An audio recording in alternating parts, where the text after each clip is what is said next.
In the endless sands of Shurima, whispers tell of a lonely soul wrapped in ancient bandages, forever wandering, forever weeping, small, fragile, and forgotten by time. He is Amumu, the sad mummy.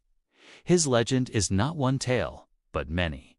Each version tells a story of loss, of loneliness, and of an eternal search for something no curse could destroy: friendship. Long ago, in the golden empire of Shurima, a child was born into royalty. Some say this child was a young prince, beloved by his people, but struck by a mysterious illness. Fearing contagion, his family locked him away in his chambers, alone, with only a kind servant to visit him. She would tell him stories of the outside world, of the palace, the markets, the laughter of the people he could never see. But when his elder brother died, the young prince, Amumu, was set to inherit the throne. Overwhelmed with grief for his lost sibling, he hugged his only friend and, in that moment, she fell lifeless in his arms. The servant's grandmother, stricken with rage and despair, cursed the boy. "May you live forever in sorrow. May loneliness be your only companion." And so began the eternal misery of the sad mummy. But that is only one version. Another legend claims Amumu was a vain young emperor, obsessed with finding the Eye of Anger, a relic said to grant eternal life. After years of searching, he finally found it. But when he touched the relic, shadows swallowed his palace, and darkness consumed his soul. He awoke wrapped in burial cloths, trapped between life and death, cursed to walk the earth forever, aging, never dying, never remembered. And yet, there is one more story.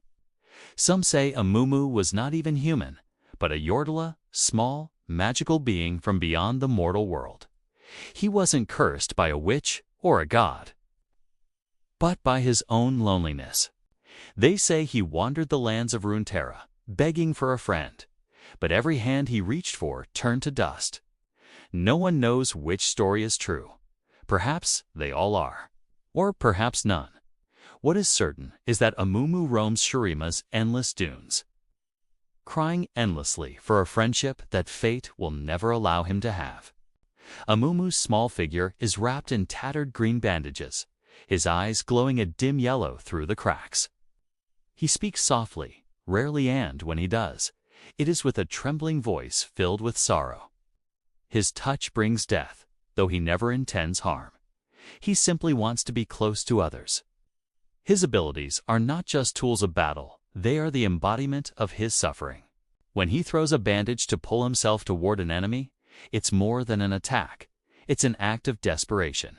A broken soul reaching for someone, anyone, who might not disappear when he gets close. When he cries, the air around him becomes heavy with despair.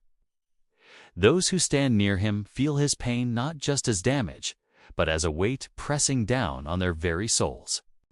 And when his sorrow overwhelms him, it explodes outward, a curse of pain that paralyzes all around him. A wave of emotion so powerful that it stops even the fiercest warriors in their tracks. Amumu doesn't fight to destroy. He fights because he can't bear his grief alone. Despite his loneliness, Amumu's existence hasn't gone unnoticed. Other champions have crossed his path and reacted in very different ways.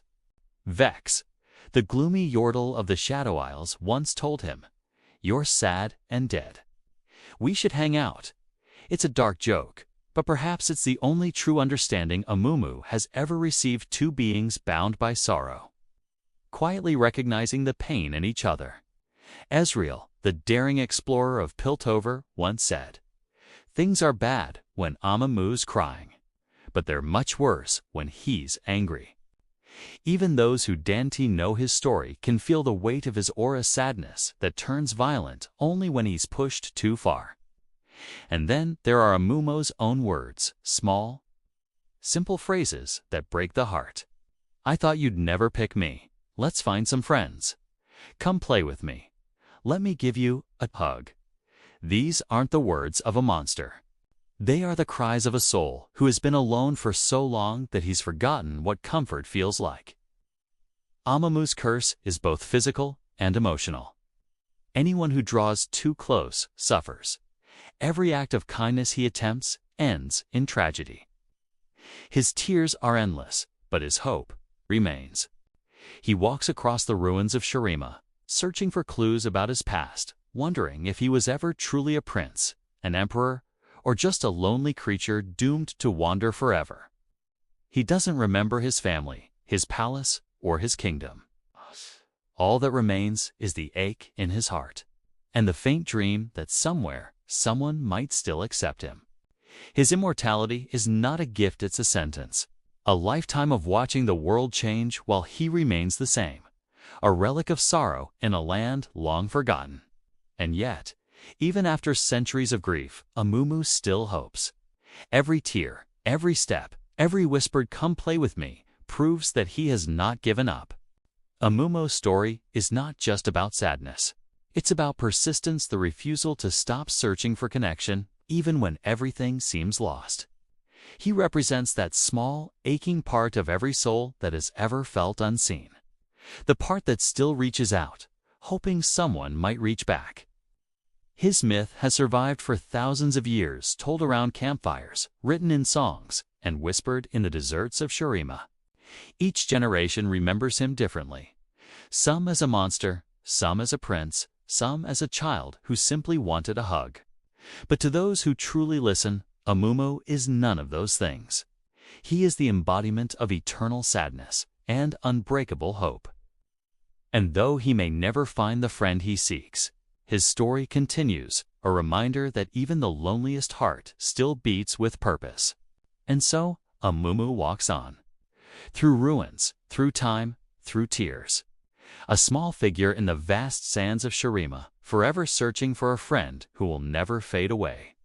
If you enjoyed this story, leave a like, subscribe, and ring the bell to join us for more legends from the world of League of Legends. Tell me in the comments which version of Amumu's tale do you believe is true. Thank you for watching. And remember, even the saddest stories can still hold hope.